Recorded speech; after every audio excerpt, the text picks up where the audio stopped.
Namaku Roni. Aku tinggal di sebuah desa kecil di Jawa Timur. Letaknya agak terpencil, dikelilingi kebun dan sawah, dan di ujungnya ada hutan lebat yang disebat-sebat angker oleh warga sini. Nama hutannya Hutan Keduo, dan di dalamnya ada satu tempat yang hampir semua orang di desa kami nggak mau ngomongin. Goa Pindang. Goa itu katanya udah ada sejak zaman nenek moyang. Bentuknya kayak mulut monster batu. Dari luar aja udah ngeri, gelap, sunyi, dan hawa di sekitar situ beda banget. Dingin, lembab, dan anginnya kayak berbisik. Katanya dulu tempat itu dipakai buat bertapa para dukun sakti, orang-orang pintar, atau mereka yang nyepi buat mencari ilmu gaib. Tapi lama-lama tempat itu malah jadi pusat dari cerita-cerita yang bikin bulu kuduk berdiri. Awalnya cuma cerita iseng. Katanya siapapun yang berani masuk ke Goa Pindang malam hari bakal dapat mimpi aneh dan kaya mendadak dalam waktu 3 hari. Tapi sebagai gantinya akan ada satu anggota keluarga yang ditarik, entah itu sakit keras, hilang, atau meninggal dengan cara yang aneh. Ada juga yang bilang di dalam goa itu ada semacam tempat perjanjian, tempat tumbal diserahkan, dan kekayaan diberikan. Tapi semua itu cuma cerita, pikirku waktu kecil. Tapi cerita itu jadi nyata ketika mulai ada beberapa keluarga di desa yang hidupnya berubah drastis. Ada petani yang tadinya nggak punya apa-apa, sawahnya rusak, anaknya putus sekolah, tiba-tiba punya rumah tingkat, punya mobil, dan anak-anaknya dibelikan motor satu-satu. Orang-orang heran, tapi nggak ada yang berani nanya, karena di balik perubahan hidup mereka yang mendadak itu, anak paling kecil mereka hilang begitu aja, lenyap. Katanya main ke kebun dan gak pulang-pulang, gak ketemu sampai sekarang. Gak ada jejak, gak ada tanda-tanda, cuma hilang. Ada juga ibu-ibu penjual gorengan yang suaminya kecelakaan, anaknya 2, tinggal di rumah kayu reot. Tiba-tiba aja hidupnya berubah. Lapak gorengannya jadi besar, ramai, punya karyawan, dan sekarang punya warung makan besar di pinggir jalan. Tapi anak bungsunya ditemukan meninggal di sumur tua, kepala menghadap ke bawah, matanya terbuka lebar, seperti habis melihat sesuatu yang sangat menyeramkan sebelum meninggal. Aku pikir semua itu cuma kebetulan, tapi semua berubah waktu bapakku sendiri ngalamin hal yang sama. Waktu itu hidup kami lagi susah-susahnya, sawah nggak menghasilkan apa-apa, hujan datang nggak tentu, hama di mana-mana, utang ke koperasi numpuk. Ibu sakit parah, badannya lemah, matanya udah kosong, dan dokter bilang kami harus bawa dia ke rumah sakit besar kalau mau sembuh. Tapi dari mana? Kami nggak punya uang. Bapak mulai berubah. Biasanya beliau orang yang rajin salat, suka bercanda, selalu ngasih wejangan. Tapi jadi sering melamun, dan yang paling aneh, dia mulai sering keluar malam, diam-diam, gak bilang mau kemana. Aku dan kakakku curiga, tapi tiap ditanya, jawabannya selalu sama, nyari jalan keluar. Tapi aku tahu, itu bukan jawaban sebenarnya. Wahanya sorot matanya kayak kosong, badannya dingin, dan tiap pulang subuh, dia bau aneh, kayak bau tanah basah dicampur kemenyan. Tapi yang paling bikin aku takut, dia sering bawa sesuatu dari luar, kayak bunga, rokok, dan sesajen kecil, lalu disimpan di bawah ranjang.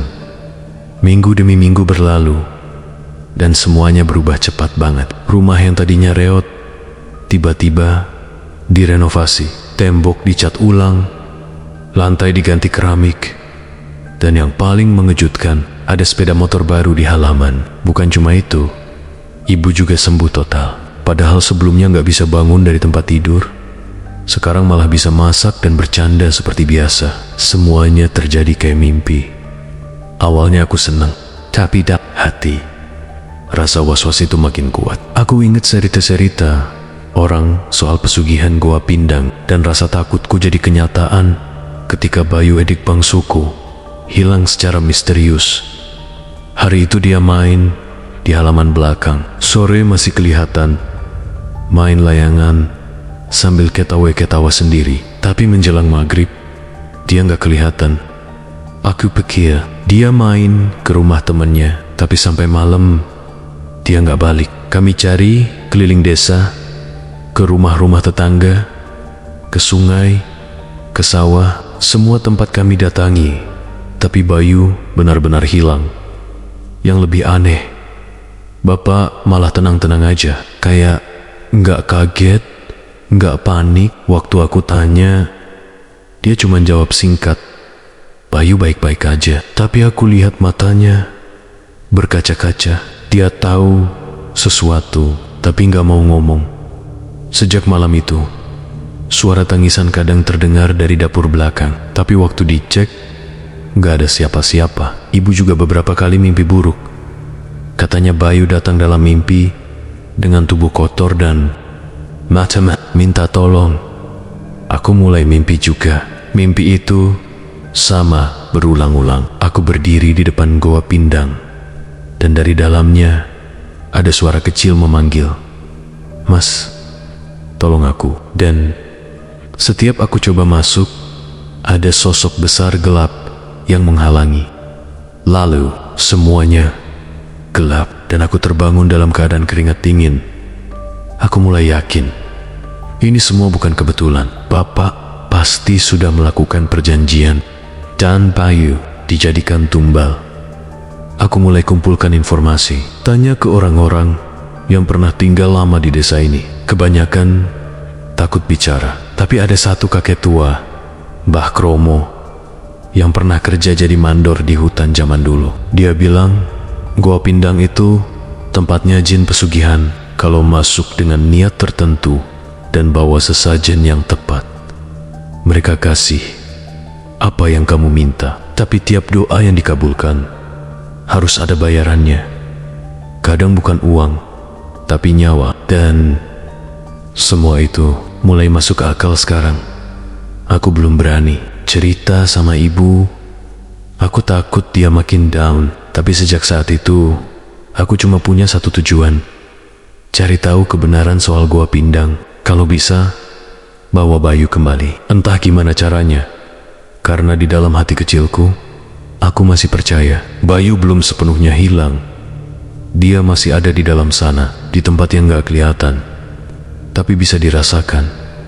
Dan semua ini baru permulaan dari mimpi buruk yang belum selesai. Malam itu, aku gak bisa tidur. Mata melek terus, pikiran muter-muter. Bayu belum ketemu. Bapak makin aneh. Ibu juga mulai kelihatan pucat lagi. Padahal Cameron masih semangat dan ceria. Aku yakin semua ini ada hubungannya. Aku mikir, kalau Bapak beneran ikut pesugihan, berarti dia tahu cara masuk ke goa pindang. Dan benar aja, sekitar jam 1 malam, aku dengar suara pintu belakang dibuka pelan. Aku intip dari celah jendela. Bapak jalan sendirian, bawa senter kecil, pakai sarung dan kantong plastik hitam. Wajahnya datar, gak ada ekspresi. Aku langsung buru-buru ngikutin dari belakang tanpa suara. Napasku ditahan, jantung deg-degan kayak mau copot. Kami melewati kebun pisang, terus masuk ke jalan setapak yang menuju hutan kedua. Gelapnya bukan main. Aku harus hati-hati banget, biar suara langkahku gak kedengeran. Udara malam itu dingin, luar biasa. Beda, rasanya kayak masuk ke tempat lain, di bawah sinar bulan yang samar-samar. Akhirnya, aku lihat dari kejauhan, mulut goa pindang. Goa itu kayak lubang besar di batu hitam. Ada akar pohon yang menggantung di atasnya. Di depannya ada batu pipih besar, mirip altar. Bapakku jongkok di sana. Dia buka plastik, lalu ngeluarin beberapa benda. Kepala ayam hitam, bunga 7 rupa, dan rokok kretek. Dia bakar kemenyan.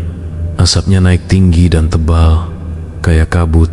Tiba-tiba, angin berhembus kencang. Suara gamelan pelan terdengar dari dalam goa.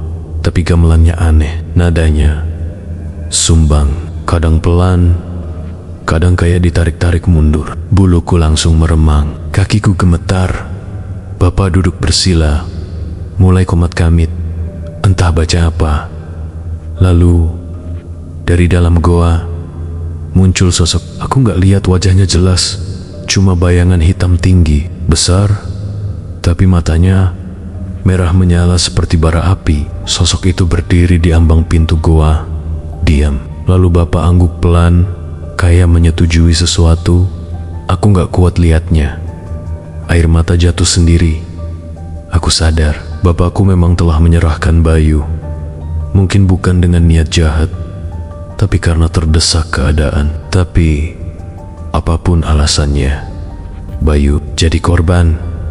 Aku buru-buru balik rumah. Napasku ngos-ngosan, tangan gemetar, dan pikiran kacau. Besok paginya, Papa seperti biasa aja, duduk di beranda sambil minum kopi. Tapi tubuhnya kelihatan makin lemas, matanya sayu, seperti udah gak ada harapan hidup.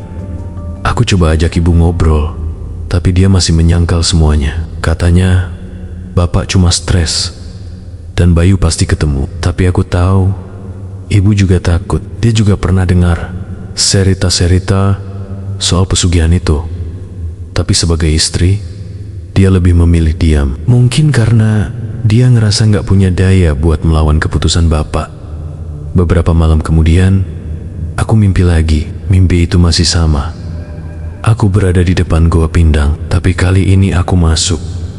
Dalam goa itu, gelap banget, tapi anehnya, aku bisa melihat bayangan dinding yang penuh ukiran aneh dan tulisan kuno. Di ujung lorong, aku lihat Bayu.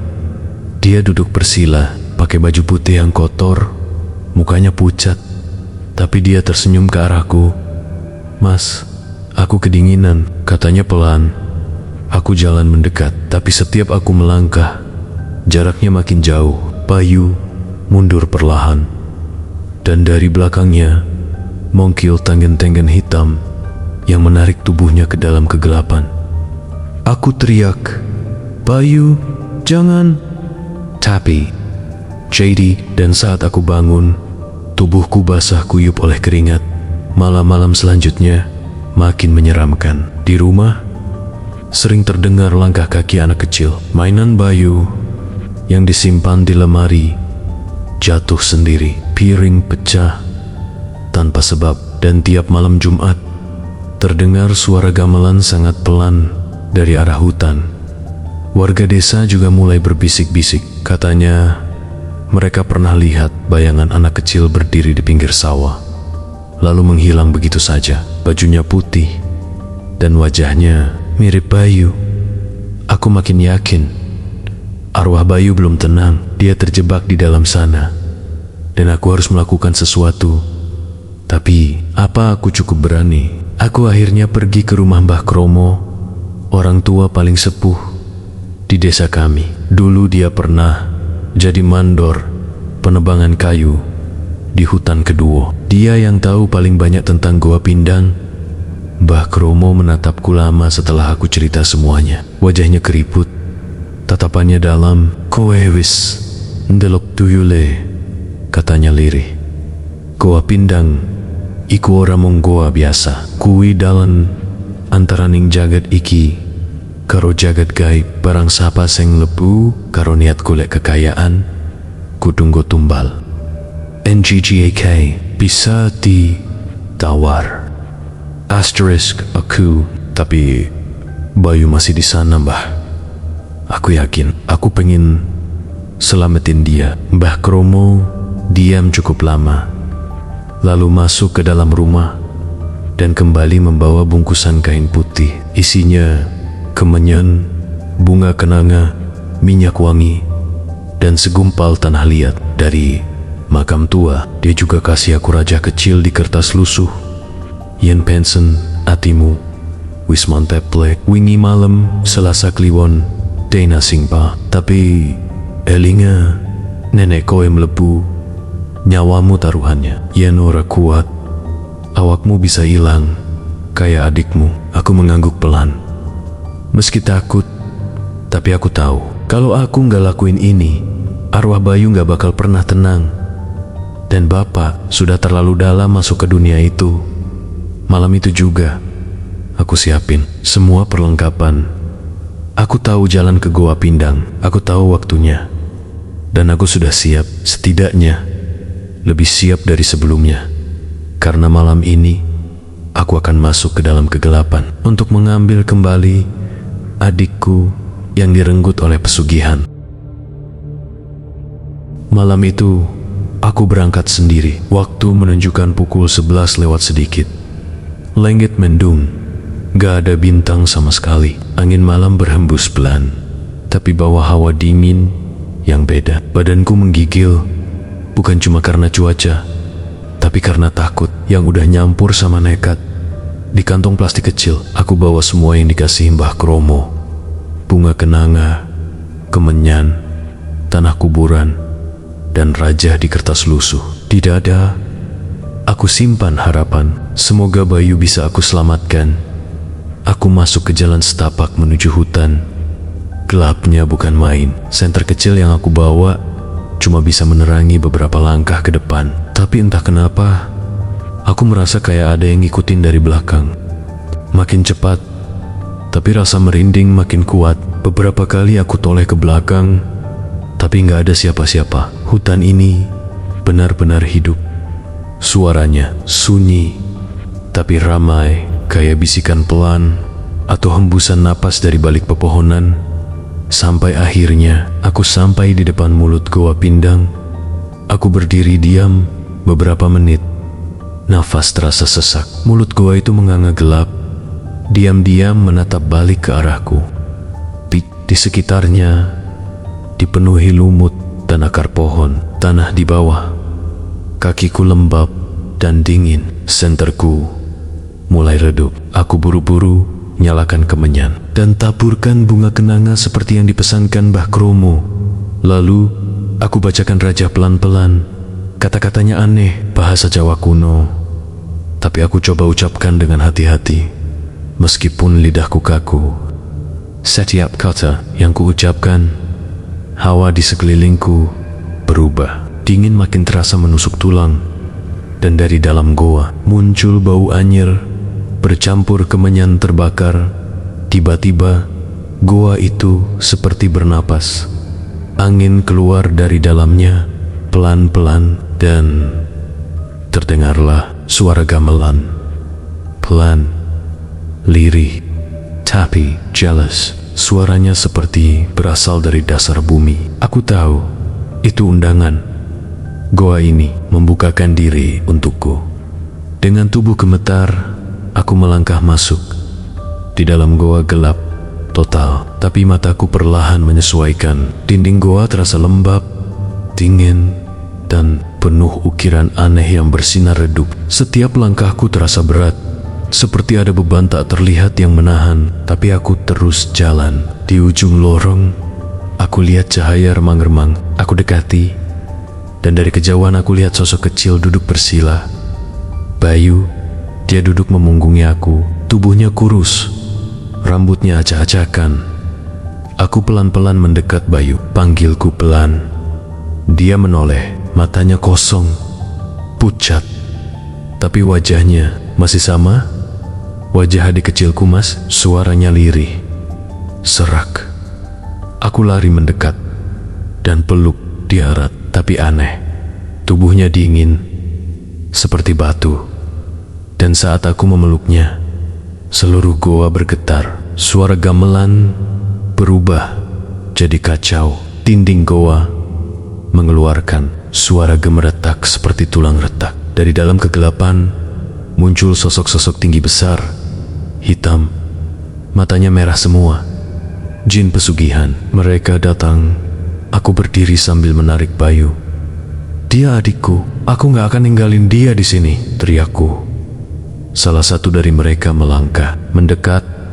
Sosoknya tinggi, rambut panjang, dan tubuhnya seperti dililit kain putih penuh darah. Matanya menyala, dan mulutnya mengeluarkan suara gemuruh seperti guntur. Tumbal sudah diberikan.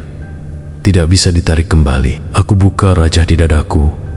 Aku angkat tinggi-tinggi sambil bacakan doa yang diajarkan Mbah Kromo.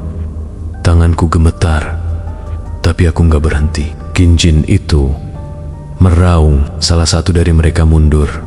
Tubuhnya mengepul jadi asap, tapi yang lain makin mendekat. Aku peluk Bayu. Kututupkan rajah ke dadanya, dan aku terus bacakan doa sambil memejamkan mata. Lalu tiba-tiba semuanya hening. Saat aku buka mata, kami sudah berada di luar goa. Aku dan Bayu duduk di tanah. Napas terengah-engah, kemenyan sudah padam, bunga kenanga bertebaran, dan goa itu tertutup bata-bata di sekitarnya runtuh seperti ditelan bumi. Goa Pindang hilang, Bayu pingsan, tapi dia masih bernapas. Aku peluk dia erat, menangis sejadi-jadinya. Malam itu, untuk pertama kalinya, aku merasa berhasil melawan sesuatu yang gak kelihatan, tapi sangat nyata. Kami pulang menjelang subuh. Ibu menangis saat lihat Bayu dibopong masuk. Bapak hanya diam di sudut rumah. Tapi aku tahu, dia tahu bahwa perjanjiannya telah diputus, dan itu ada harganya. Beberapa hari kemudian, Bapak jatuh sakit. Diam saja, tak makan, tak bicara, seperti jiwanya hilang. Sampai akhirnya dia meninggal dengan mata terbuka, menatap kosong ke langit-langit rumah. Desa kami pun kembali sunyi, tapi orang-orang mulai sadar. Mereka yang pernah ikut pesugihan, satu persatu datang ke rumah Mbah Kromo, ingin bertobat. Tapi, seperti kata Mbah Kromo, tidak semua pintu bisa ditutup setelah dibuka. Aku dan Bayu masih hidup, tapi luka itu masih ada. Dan malam-malam tertentu, aku masih dengar suara gamelan dari kejauhan. Mungkin mereka belum benar-benar pergi. Sejak malam itu, hidup kami berubah total. Bayu butuh waktu lama buat benar-benar pulih. Bukan cuma badannya yang lemas, tapi pikirannya juga masih kayak kosong. Kadang dia bengong berjam-jam di pojokan. Kadang nangis pelan, sambil bilang, "Aku dengar suara gamelan, Mas." Mereka manggil aku lagi. Aku peluk dia tiap kali dia bilang gitu. Aku selalu bilang, "Kamu udah di rumah, Yu, udah aman. Gak ada yang bisa bawa kamu lagi." Tapi kenyataannya, aku sendiri belum sepenuhnya yakin. Karena setiap malam Jumat Kliwon, rumah kami selalu dingin, lebih dingin dari biasanya. Angin suka masuk dari jendela, meski sudah ditutup rapat. Bau kemenyan kadang tercium sendiri, entah dari mana. Dan kadang, suara gamelan muncul lagi, pelan, sumbang, seperti bisikan dunia lain yang belum selesai. Bapak dikubur tanpa banyak tanya dari tetangga. Orang-orang desa diam, tapi semua tahu. Mereka tahu, Bapak bukan mati biasa. Orang mulai berani datang ke rumah, bisik-bisik, tanya apa yang sebenarnya terjadi. Aku gak pernah cerita semua. Gak semuanya siap buat dengar kebenaran tentang pesugihan Goa Pindang. Tapi yang jelas, setelah kejadian itu, banyak orang mulai berhenti cari jalan pintas. Masih banyak warga yang hidup susah, tapi mereka lebih pilih kerja keras, jualan kecil-kecilan, atau pindah ke kota jadi buruh. Mereka gak mau kehilangan anak, istri, atau akal sehat cuma buat kemewahan yang singkat. Aku sendiri mulai sering bantu Mbah Kromo. Bukan karena aku pengen jadi dukun, bukan juga karena mau balas dendam, tapi karena aku ngerasa Goa Pindang belum benar-benar tertutup. Kadang masih ada orang luar desa yang nekat datang tengah malam, cari kaya instan, dan selalu ada harga yang dibayar. Mbah Kromo pernah bilang, pesugihan iku kayak utang, yen wis ditandatangani, sanajan nganggo darah, ora bisa dicoret sembarangan. Pesugihan itu seperti utang. Kalau sudah ditandatangani, meskipun dengan darah, gak bisa dibatalkan semudah itu. Aku sekarang jaga batas hutan. Kalau ada orang asing, Aku dekati, aku ajak ngobrol baik-baik, aku kasih peringatan. Kadang mereka nurut, kadang mereka nekat. Dan yang nekat jarang balik dengan utuh. Sampai suatu malam, saat hujan deras, ada suara ketukan di pintu rumahku. Aku buka. Seorang lelaki muda berdiri basah kuyup, matanya cekung, wajahnya pucat. Dia kelihatan putus asa. Di tangannya ada foto anak kecil perempuan, Mas. Katanya Mas yang pernah masuk Goa Pindang. Katanya pelan. Aku diam, tapi hatiku langsung mencelos. Anakku hilang. 3 hari lalu, aku cuma pengen bantu istri, cari duit buat pengobatan dia. Aku ikut pesugihan, Mas. Dan sekarang anakku hilang. Air matanya jatuh. Tangannya gemetar. Foto anaknya basah. Aku ambil dan lihat gadis kecil, umur sekitar 5 tahun, rambut dikuncir 2, senyum lebar di pipi tembamnya. Seketika, semua kenangan tentang Bayu muncul lagi. Tangisan ibu, wajah kosong bapak, suara gamelan, bau kemenyan, dinding goa yang dingin. Aku gak mau orang lain ngalamin apa yang aku alami. Tapi aku juga sadar, setiap kali aku masuk ke Goa Pindang, ada yang ditukar. Mungkin bukan nyawa, tapi waktu hidupku atau bagian dari jiwaku. Entahlah. Tapi aku merasa semakin sering aku masuk ke sana, semakin dekat mereka mengikutiku ke dunia ini. Malam itu, aku temani lelaki muda itu ke rumah Mbah Kromo. Kami siapkan semuanya. Dan saat kami berjalan masuk ke hutan, aku tahu ini belum akhir. Karena Goa Pindang bukan sekadar tempat. Ia adalah pintu. Dan selama masih ada manusia yang tergoda oleh kekayaan instan, pintu itu akan terus terbuka. Mungkin suatu hari nanti aku gak balik dari sana, tapi setidaknya kalau harus mengorbankan diriku, aku tahu aku melakukannya bukan buat kaya, tapi buat nyelamatin anak-anak yang tak tahu apa-apa, agar gak ada lagi adik kecil yang menangis di kegelapan, dipanggil-panggil suara gamelan yang tak pernah berhenti. Dan suara itu malam ini kembali terdengar pelan, sumbang. Mereka memanggil lagi. Kalau kalian suka cerita ini, jangan lupa tekan tombol like, subscribe, dan aktifkan loncengnya biar kalian gak ketinggalan cerita-cerita horor mencekam lainnya dari seluruh pelosok Indonesia.